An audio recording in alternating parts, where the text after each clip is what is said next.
अस्सलाम वालेकुम नाज़रीन, आप देख रहे हैं प्रोग्राम 7 से 8। मैं हूं करन्ना। ज़िंदगी में जब कभी मुश्किल मकाम आया, न ब्रेक ने साथ दिया न गियर काम आया। सोशल मीडिया पर आजकल ट्रक के पीछे लिखा हुआ ये शेर बड़ा गर्दिश कर रहा है और तशबीह इसे पीडीएम से दी जा रही है। अब कितना दुरुस्त है अंदाज़ा आप खुद ही लगा लें कि बड़े बड़े सियासत के खिलाड़ी इस मैच का हिस्सा हैं, लेकिन मजाल है कोई रन बने, कोई विकेट गिरे, कोई आउट हो, कोई छक्का लगे।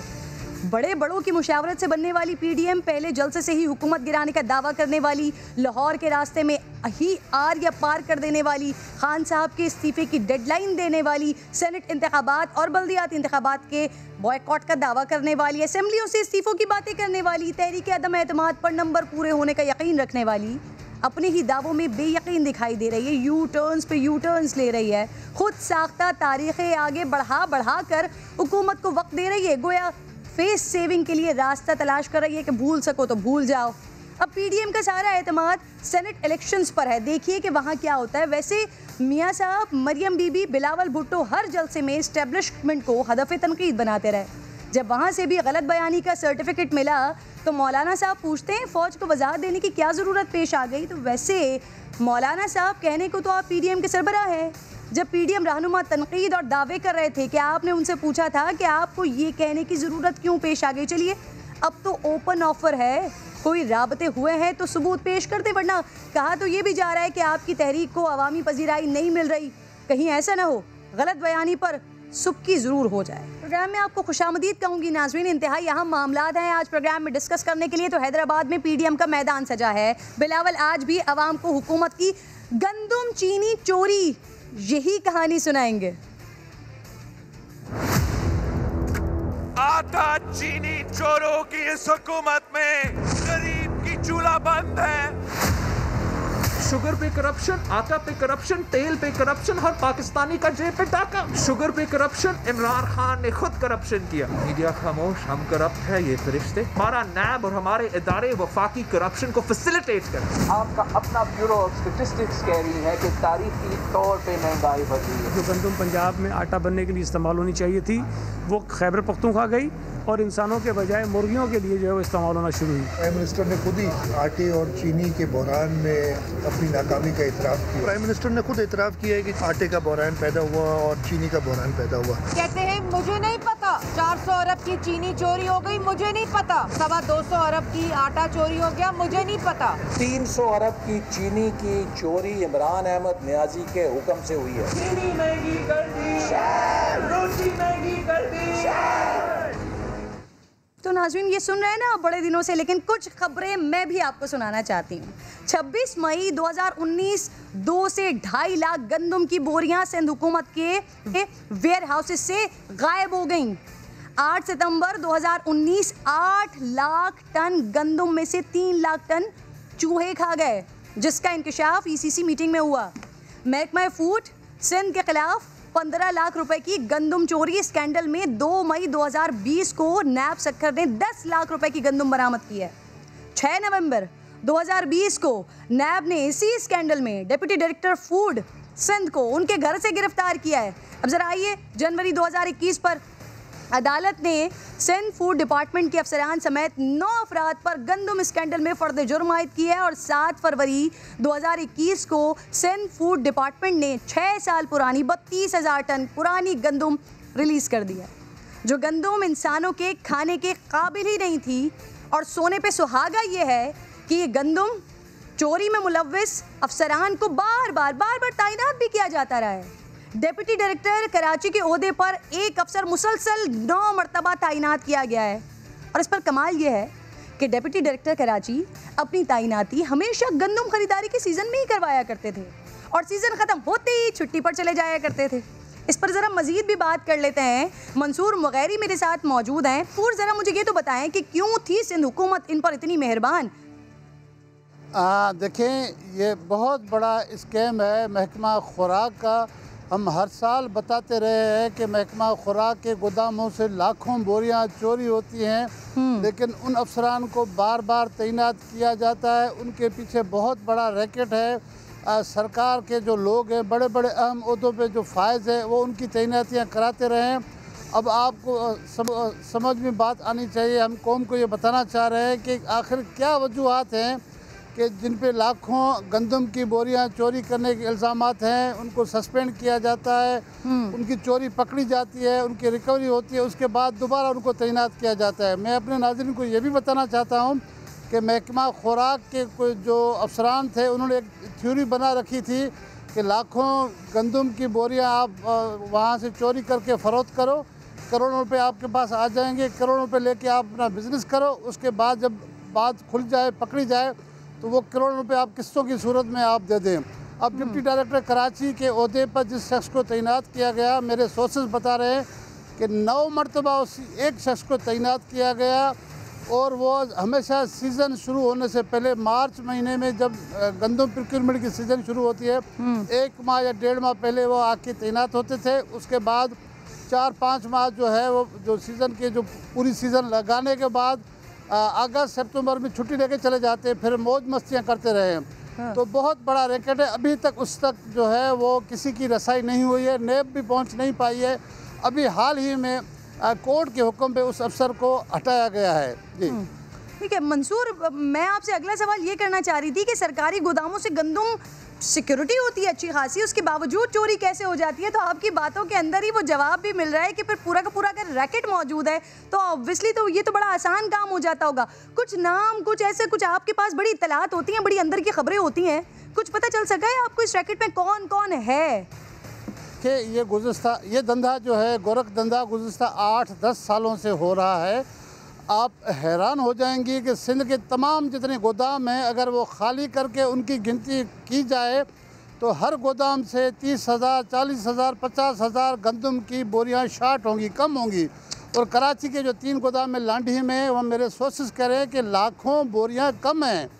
यही वजह है कि हर साल ये उसको ख़त्म नहीं करते हैं, ये जानबूझ के रख देते हैं ताकि अगर सारी बोरियां ख़त्म हो जाएंगी तो चोरी पकड़ी जाएगी। अभी जो ये मामला उठा है कि जो 32,000 टन था ख़राब गंदम ये दे रहे थे, उसकी असल वजह यही है कि जो मौजूदा सेक्रेटरी फूड हैं उनको ये इतलात मिली है कि यहाँ पर शॉर्टफॉल है लाखों बोरियों की। तो उन्होंने कहा कि भाई पहली बार कराची के तमाम गोदाम खाली होंगे और मुझे पता लगना चाहिए कि कितने लाख बोरियों की शॉर्टफॉल है। लेकिन जो अफसरान है फूड इंस्पेक्टर से लेकर डिप्टी डायरेक्टर तक वो तमाम मुलवस रहे। उसके अलावा वज़रा के जो सेक्रेटरीज़ है, वज़रा के जो पर्सनल सेक्रेटरीज़ है, पिछली मरतबा मैंने वज़ीर को खुद कहा था कि आपके सेक्रेटरी इस 2 नंबरी धंधे में मुलवस है, वो अफसरान की तैनाती करते हैं। तो वो मेरी बात मानने के लिए तैयार नहीं थे। वो ये जो मंसूर, ये जो 32,000 टन वाली बात है, अगर इसको आम तौर पर अंदाज़ा लगाऊं, एक मोहतात अंदाज़ा लगाऊं, घर में 10 किलो आटा जाता है, 32 लाख खानदानों को महरूम किया है कि 6 साल से ख़राब हो गई है, सड़ गई और अब ये रिलीज़ कर रहे हैं। मुझे ये बताइए कि हम ये मामला आज पहली बार नहीं उठा रहे हैं, इससे पहले भी बार बार बताते रहे हैं कि कैसे कैसे गंदम सड़ गई, कैसे कैसे गंदम चोरी हो गई, कैसे कैसे गंदम ख़राब हो गई। लेकिन 8-9 साल से मंसूर जब आप देख रहे हैं, कभी किसी के खिलाफ कोई कार्रवाई होती देखिए? यहाँ पर तो अफसर बार बार तैनात हो रहा है। देखिए कार्रवाई ये होती है कि उनको मुअत्तल किया जाता है, शोकास दिया जाता है, फिर तैनात होते हैं। अब उसकी वजह जो है सरकार के लोग ये बताते हैं कि महकमा खुराक में अफसरान की बहुत किल्लत है, हम दूसरे अफसरान कहाँ से लाएंगे, तो इसीलिए हम इनको तैनात कर रहे हैं। ये तो कोई बात नहीं बनी। जब गुज़िस्ता साल नेब ने डंडा उठाया तो 10 अरब रुपए से ज़ायद उन्होंने रिकवरी की है सिर्फ 1 साल की। अगर 8-10 साल की जो पूरी रिकवरी हो जाए, ये तमाम गोदाम सिंध के खाली हो जाएं, इनका न्यूट्रल तरीके से जो है वो एहतसाब किया जाए, गिनती की जाए, तो मैं बिल्कुल बताने के लिए तैयार हूँ कि लाखों गंदम की बोरियों का ये बहुत बड़ा स्कैंडल है। और एक और चीज़ मैं अपने नाज़रीन को बताना चाह रहा हूँ कि गंदम की बोरियां ख़त्म होती गई, चोरी होती गई, फरोख्त होती गई। महकमा खुराक पर इस वक्त पिछले तकरीबन 3, 4, 5, 6 मई जो पीडीएम की तहरीक चल रही है और इसमें बार बार आवाज़ें लगाई जाती हैं आटा चोरी का, चीनी चोरी का, इन स्कैंडल्स का। तो आज जो थर की आवाम है, जो कराची की आवाम है बेचारी, जब शॉर्टफॉल होता है और लंबी लंबी लाइनें लगाकर खड़ी होती है, वो आज पूछ रही होगी और वो चाह रही होगी कि इनसे सवाल करें जो बार बार सवाल कर रहे होते हैं आटा और चीनी स्कैंडल के बारे में। तो पूरा साल नाज़रीन, पूरे साल तक गंदम संभाल के रखनी थी, लेकिन सक्खर के तमाम सरकारी गोदामों से गंदम गायब हो गई हैं। फरवरी के पहले महीने तक 8 लाख बोरियों का स्टॉक खत्म हो गया है। तमाम 6 सरकारी गोदामों पर ताले पड़ गए हैं और इस ज़िले में सबसे ज़्यादा फ्लावर मिल्स मौजूद हैं, लेकिन गंदम नहीं है। साहिल जोगी मेरे साथ मौजूद हैं, इनसे वजह जानते हैं। हो सकता है इसके पीछे भी फिर ये जो सारा किस्सा हम लेकर आ रहे हैं यही कोई हाथ हो। साहिल ज़रा बताइएगा।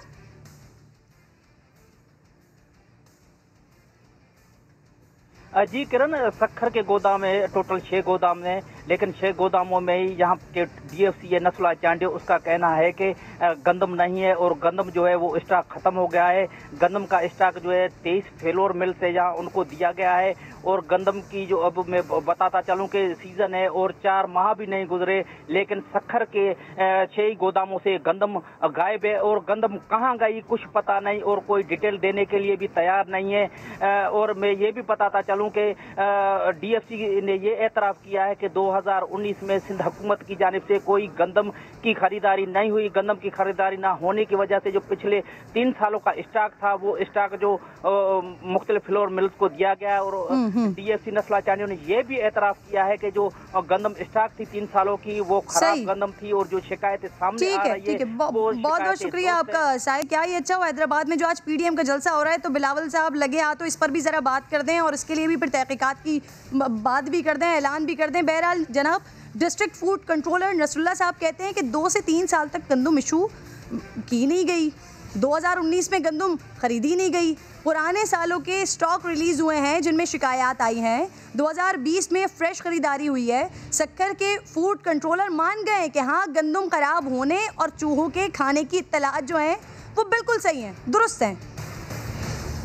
ये भी था कि यहाँ पे गंदम थी, चूहे खा रहे थे, गंदम जो है उसका कलर ही खराब हो गया था जी, शिकायतें आई थी सामने। हाँ बिल्कुल, ये था पहले, क्योंकि पहले 2-3 साल के फसल और क्रॉप जो है वो रह गए थे, इशू नहीं हो रहे थे। तो 2019 में गवर्नमेंट ने नई खरीदारी नहीं की, सिंध गवर्नमेंट ने, जिसकी वजह से जो भी पिछला गंदम रखा हुआ था, जो भी पुराने फसल थे, पुराने सालों के जो स्टॉक स्टोर किए हुए थे वो सारे रिलीज हो गए और 2020 में फ्रेश खरीदारी हुई और सारा फ्रेश फसल था। गंदम अभी हमारे इस फरवरी के फर्स्ट वीक में सक्खर डिस्ट्रिक्ट की जो भी अवेलेबल स्टॉक्स थे वो एज पर गवर्नमेंट पॉलिसी वो हमने इशू कर दी है और इस वक्त हमारे गोदाम जो हैं वो लोकल हमारा स्टॉक कंज्यूम हो चुका है। उम्मीद करती हूँ नाज़रीन कि हुकूमत की चोरियों का वावेला करने वाली PDM और ख़ासतौर पर बिलावल भुट्टो जरदारी और सिंध हुकूमत इस मामले पर भी ज़रूर आवाज़ उठाएंगे और उसकी तहकीकात भी होंगी। खैर एक ब्रेक लेना है मुझे, ब्रेक के बाद वापस आती हूँ, सेगमेंट से जाने पड़ूंगी।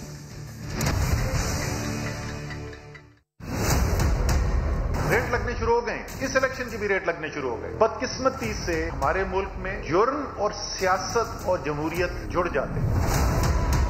सियासतदान जो बैठे हुए हैं असेंबलियों के अंदर, उनकी दिहाड़ी बंद होने वाली है अगर सेनेट के इलेक्शन जो है वो शफाफ तरीके से हो जाएंगे। शफाफ इलेक्शन के निज़ाम के लिए हमारे पास जितना आईनी इख्तियार है हम उसको इस्तेमाल करेंगे। पार्टी ने फैसला किया कि सेनेट के इलेक्शंस में जिन लोगों ने अपने आप को बेचा है, पैसे लिए हैं और पैसे लेके उन्होंने टिकट्स अपनी वोट दिया दूसरी पार्टी को, तकरीबन 30% हम लोगों को पार्टी से निकाल रहे हैं। अब रेट क्या लगी? 4 करोड़ रुपए की रेट लगी है MP का जमीन खरीदने की। सेनेट के इलेक्शन में पैसा चलता है, पॉलिटिशियंस नीलाम होते हैं। ये जमहूरियत की नफी हुई है। ये लोगों ने अपने आप को बेचा, पैसा भी, रिश्वत दी भी गई और रिश्वत ली भी गई। जिन लोगों ने अपनी सेनेट में हमारे MPs ने वोट बेची थी, जिस वक्त हम मुतमईन हो गए अपने वकीलों से कि हम इनके ऊपर कार्रवाई कर सकते हैं, हम इन सबको पार्टी से निकालेंगे। सेनेट इलेक्शन में वही हुआ जो हमेशा होता है, लोगों की जमीरों को खरीदने के लिए हमें जहां तक खबर है 4-4 करोड़ रुपया दिया गया। तो नाज़रीन, सेनेट इलेक्शन में पैसा चलता है। वज़ीर आज़म इमरान खान की इस बात पर एक नई वीडियो ने मोहर सख्त कर दिया है। 2018 की ये वीडियो सेनेट इलेक्शन से कुछ रोज़ पहले की है और ये KPK असेंबली के MPs जिनके सामने नोटों के अंबार लगे हुए हैं, पैसे लेते हुए बैग में डालते हुए साफ नज़र भी आ रहे हैं। 2018 के सेनेट इलेक्शन का एक बड़ा अपसेट KPK असेंबली से पीपल्स पार्टी के 2 अरकान का मुंतखब होना था। उमूमन 6 या 7 MPs के वोट से एक सेनेटर मुंतखब होता है, लेकिन KPK असेंबली में जहां पीपल्स पार्टी के सिर्फ 7 MPs थे, वहां से उनके 1 नहीं 2 सेनेटर्स मुंतखब हो गए, जिससे उस वक्त इमरान खान साहब ने हॉर्स ट्रेडिंग का नतीजा करार दिया था।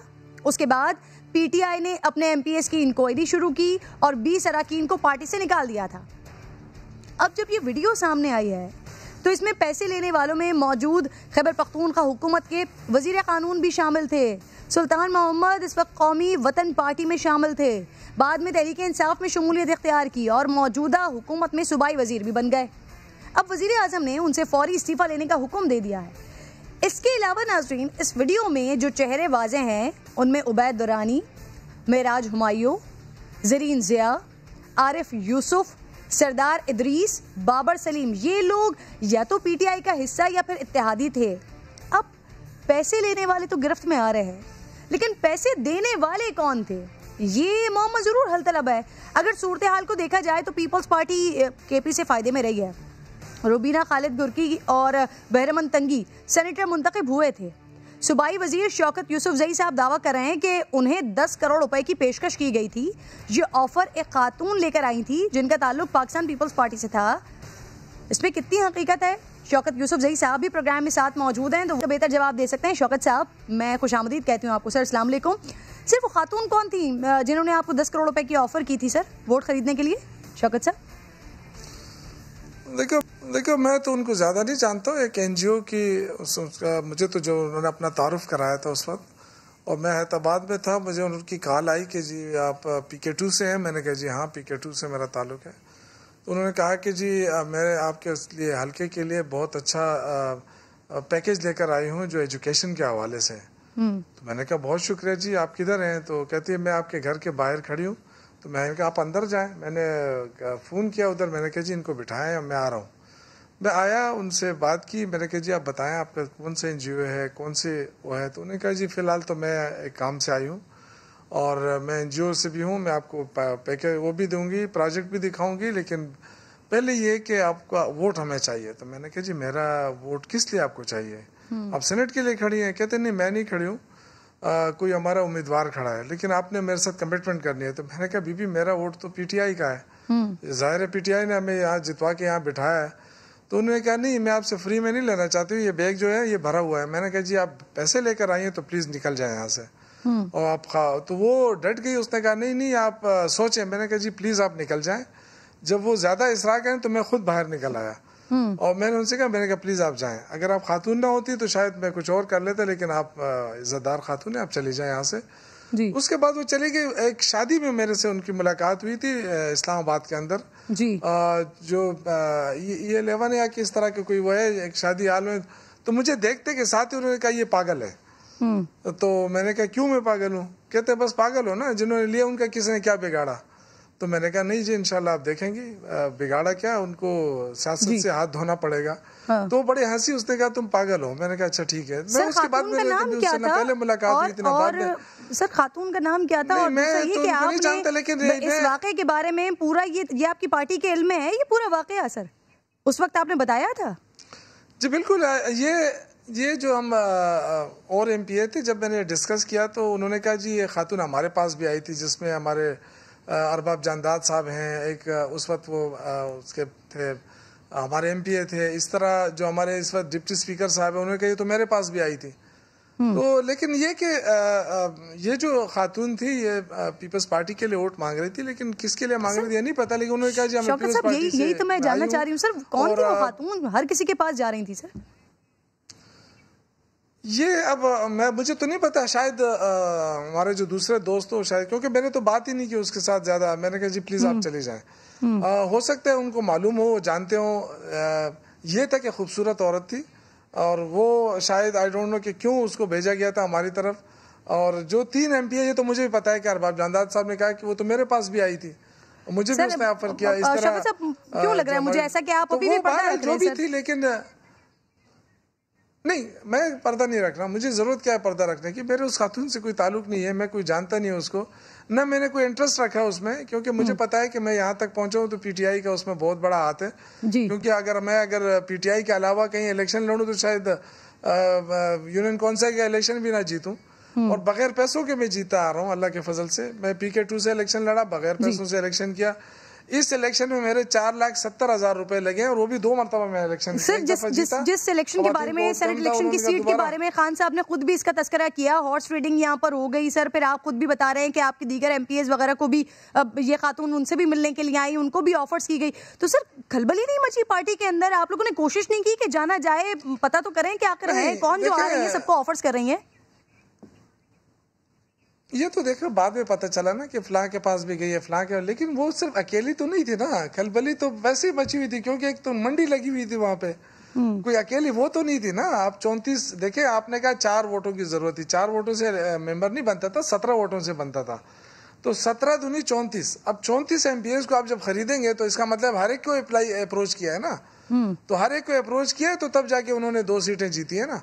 लेकिन ये आपकी बात बिल्कुल दुरुस्त है, ये खातून मिल सकती है, इसका बिल्कुल इन्वेस्टिगेशन होनी चाहिए। ये जो हमारे 2 MPs और भी हैं जिन्होंने शायद उनका नाम भी पता हो, क्योंकि मैंने उससे पहले ना कभी मिला था ना मैंने देखा था, लेकिन ये मिल सकती है। वो क्यों मिल सकती है मुझे पता है, क्योंकि जो हमारे एक MNA साहब हैं जो आजकल हमारे पार्टी में आ चुके हैं, उनको बिल्कुल पता होगा क्योंकि वो पहले वो पीपल्स पार्टी में थे, तो शायद उनको शायद पता हो कि ये खातून कौन थी। बिल्कुल इसको इन्वेस्टिगेट करना चाहिए, इनको पकड़ना चाहिए कि खातून होने के नाते उसका नाजायज फायदा क्यों उठा रही है, क्यों लोगों के घरों में जाके इस तरह की हरकतें उन्होंने की। और वो तमाम लोग जो इस वीडियो में नजर आ रहे हैं, आप खुद हुकूमत का हिस्सा हैं, आप कह रहे हैं कि तहकीकात होनी चाहिए, पता लगना चाहिए, सर करना है आपने तो।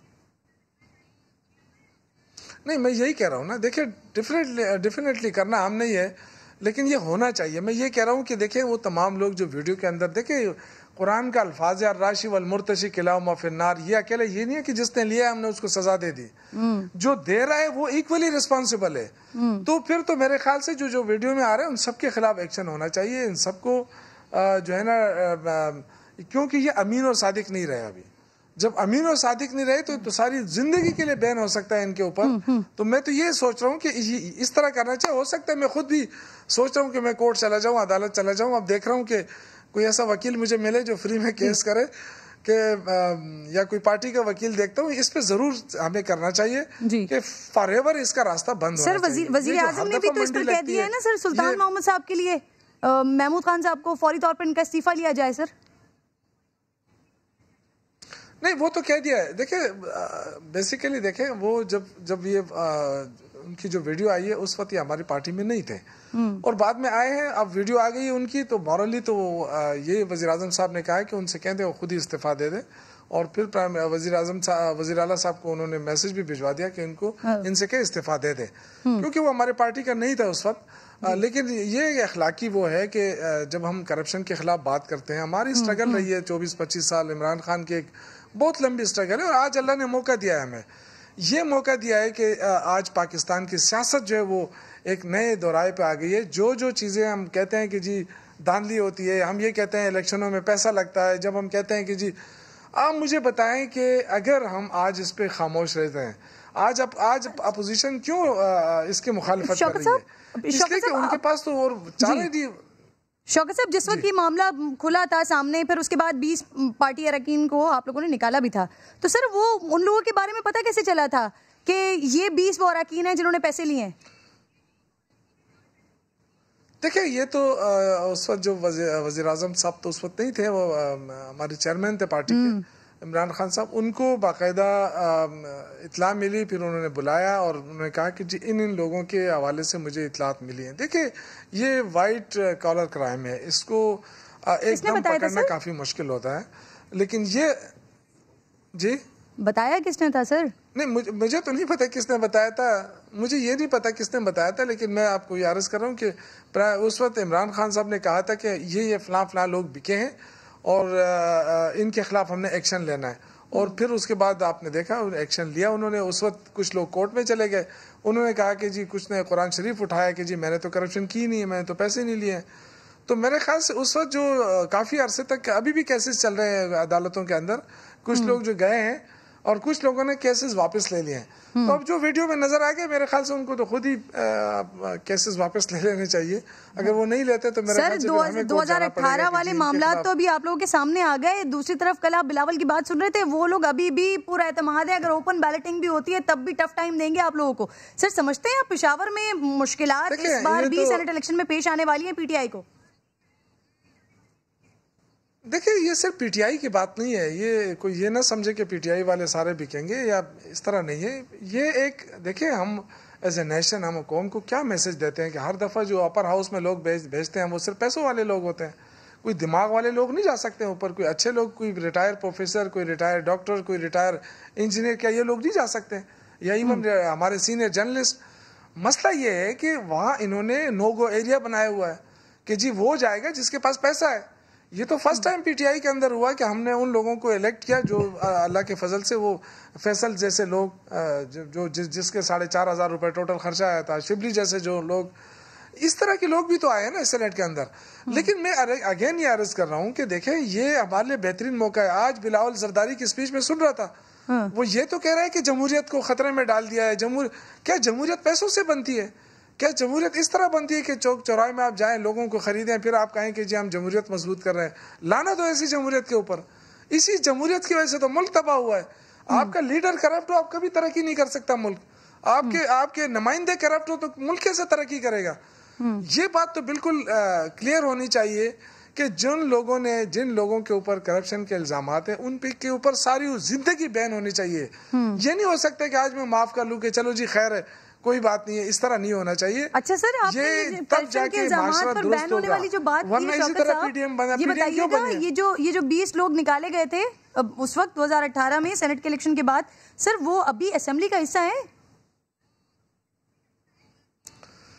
नहीं, ज्यादातर तो नहीं है मेरे ख्याल से कि उसमें सिर्फ एक सुल्तान साहब आए थे, लेकिन वो हमारी पार्टी के नहीं थे, जिसको मैंने पहले अर्ज किया। लेकिन वो तमाम लोग जिनको हमने टिकट नहीं दिया वो सारे हार गए थे।